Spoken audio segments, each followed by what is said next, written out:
Now, I'm joined from Tel Aviv by the former Israeli ambassador to the UK, Mark Regev. Mark, we've talked many times over the years at varying stages of this conflict, never in the wake of such an appalling atrocity. And just to be clear, if you weren't listening earlier, but I view this as a heinous terror attack by terrorists. What is your response to what has happened? And what is the proportionate response that we should see from Israel? So obviously it was a very, very difficult day for us Saturday. I mean, we keep finding bodies, but we're close now to 1,000 casualties, fatalities in Israel. They crossed the border, they entered our communities, agricultural communities, urban communities, and they just gunned people down in the streets. I mean, this has been reported widely, I don't have to repeat it. They came across the border to kill as many people as they could and kidnap, take back to Gaza people as hostages. And they took women, they took children, they took the elderly, even a Holocaust survivor. It was a terrible day for Israel, a severe blow.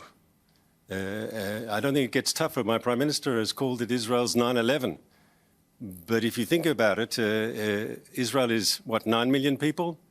And we've lost close to 1,000 people. From a proportional point of view, if you look at, America is over 300 million people.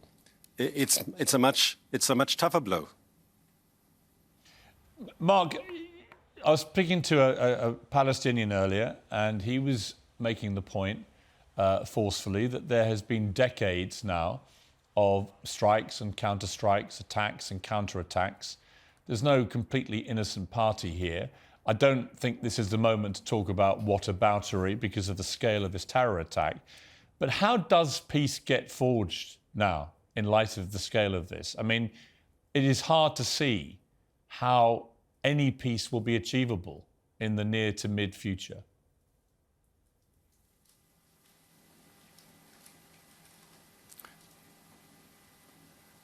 So I think to answer your question fairly, I would argue, and to pick up on what you said to the previous guest, is that it has to be understood that Hamas are not just Israel's enemy.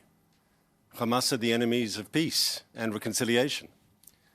And if you read their charter, they say openly, any Palestinian who negotiates with Israel is a traitor. Any Palestinian who makes a compromise with Israel is a traitor. They're against accepting Israel. They say it openly, in any borders. Hamas are the enemies of peace. What we saw in their brutal behavior, the way they treated the civilian population, just gunning people down and so forth, they were behaving like ISIS. And that's the mode that they're in. And they've turned Gaza into a massive terror base. And I think it has to be understood that if we want to move forward in peace, Hamas has to be defeated. And for me, it's very disappointing, though unfortunately not surprising, that so-called moderate Palestinians will justify Hamas instead of condemning them. If Britain can condemn Hamas, if nations across Europe can condemn Hamas, why can't Palestinians who profess to be moderate condemn Hamas? After all, Hamas is recognized by your government, by my government, by the United States, by Canada, by Japan, by the European Union, as a terrorist organization. That's what they are. And anyone who had any doubts about that could just see how they behaved on Saturday morning. Yeah, I think you cannot get away from the fact that this is a terrorist organisation committing grotesque acts of terror, and we've just seen the most grotesque to date. Mark Regev, thank you very much indeed for joining me. I appreciate it.